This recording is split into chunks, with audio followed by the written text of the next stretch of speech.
गुरुदेव, जो हम पाप करते हैं उसका फल हमें बहुत जल्दी मिल जाता है, किंतु जो पाप दूसरे लोग हमारे प्रति करते हैं वो इतने फल फूल रहे हैं कि कई बार ईश्वर के न्याय पर शंका सी होने लगती है।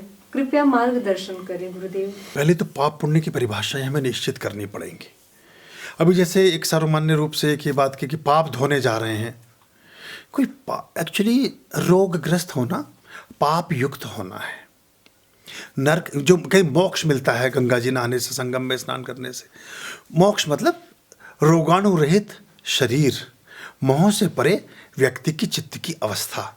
सभी तरह के मोह के क्षय का नाम ही मोक्ष है। छोटी छोटी संकीर्ण चीज़ों में अपने जीवन को व्यर्थ नहीं कर रहा है कोई व्यक्ति, तो उसको ये बोध होता है, यात्राओं से उसका बॉडी माइंड सोल एनर्जाइज होता है। तो ऐसे ही हम पाप और पुण्य की परिभाषा हमने बिल्कुल डिफरेंट ढंग से कर ली।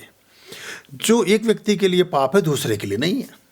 यहाँ और भी जान के आप उछल जाओगे कि अगर हिंदू धर्म की व्यवस्थाओं में कोई चीज़ पाप युक्त है तो किसी दूसरे धर्म की व्यवस्था में वो चीज़ पाप युक्त नहीं है, वो उनके लिए लाभ की चीज़ है। तो ये तो धर्म भी फिर हाशिए पर चलेगा।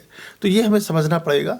और दूसरा, कौन व्यक्ति ने कितने, हम देखने में लगता है कि ये व्यक्ति चोर है लेकिन बड़ा आनंद ले रहा है, वो चोरी के अतिरिक्त कुछ ऐसा जरूर कर रहा है जो बड़ा पुण्यधर्मी कार्य हो सकता है। वो चोरी वाला पक्ष तो हमें नज़र आता है, लेकिन उसकी जो पुण्यधर्मिता है वो हमारी दृष्टि से ओझल रहती है। उसकी उन श्रेष्ठताओं के बारे में हम नहीं सोच पाते। कई बार वो अस्तित्व के प्रति कितने अहोभाव से भरा है, प्रकृति के पूरे समन्वय के प्रति कितना उत्तरदायी है, छोटी छोटी चीज़ों के प्रति कितनी संवेदनशीलता उसकी है। ये सब भी हमारे पुण्य मार्ग में और परमात्मा के साथ संबंधों को विकसित करती है। सिर्फ मनुष्यों के साथ व्यवहार ही नहीं, पूरे चराचर प्राणी जगत के साथ, सारे अस्तित्व के साथ, सभी चीज़ों के साथ वो कैसा सोचता है। और क्या कभी जब लाभ की स्थिति बनती हो, वो लाभ को प्रश्रय देगा कि अपने मूल्यों को? यहाँ आकर ये बड़ा पैमाना खड़ा हो जाता है। मैक्सिमम लोग लाभ को चुन लेते हैं, लोभ को चुन लेते हैं, मूल्यों को नहीं चुनते। जो मूल्यों को चुनते हैं फिर वो मर्यादा पुरुषोत्तम होते हैं, वो भगवान श्री कृष्ण होते हैं। वो कुछ जो भी कुछ होते हैं फिर वो होते हैं जो मूल्यों को चुनते हैं। जो अवसरों को चुनते हैं वो फिर ऐसी बात करके चीज़ें चलती हैं। तो ज़्यादा मन में ऐसी बात मत रखो और सबके कल्याण की कामना। हो सकता है हमें हमारे जीवन में उस तरह का हमने कभी किसी जन्म में ऐसा कुछ कर लिया हो जाने अनजाने। तो ये देखो, कर्म का सिद्धांत तो काम तो करता है, कोई कितना भी नकारे इसको, हर तरह के कर्म का कुछ ना कुछ प्रतिफल प्राप्त होता ही होता है।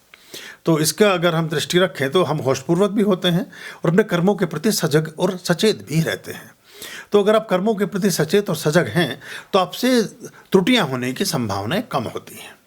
और इसमें भी ये है कि कई बार कुछ हम इस तरह की स्थितियां भी करते हैं कि अपने मैकेनिज्म के चलते कुछ चीज़ों का जाल बुनते हैं। अब आपका इससे संबंध नहीं रहा, अब जहाँ से मैं शुरू कर रहा हूँ आपके प्रश्न का, आप व्यक्ति का इससे संबंध नहीं रहा, कॉमन बात कर रहा हूँ कि हम किसी योजना में किसी को फंसाने की कोशिश करते हैं।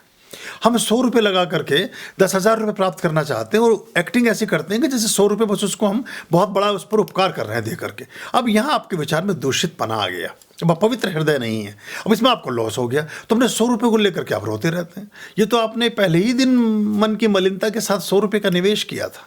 हाँ, आपने उसको सहृदय किया होता तो आपको उसका मलाल फिर नहीं होता। तो बहुत बार हम देखते हैं कि हम कुछ ऐसे प्रछन्न छिपी हुई मन की आकांक्षाओं और अभिलाषाओं के साथ कुछ संबंधों का निर्माण करते हैं। वो फिर आपने उसके बीच में ही थोड़ा सा नमक डाल दिया ना, तो कैसे ठीक से अंकुरित हो पाएगा वो? खाद तो मिट्टी तो उसमें रही नहीं, आपने उसमें एसिड डाल दिया। यानी विचार जब पैदा हुआ, उस विचार की पैदा होने के साथ साथ ही उसमें दोष है, तो उसके फल फूलने में थोड़ी सी समस्या देखने को मिलती है और समस्या आती है।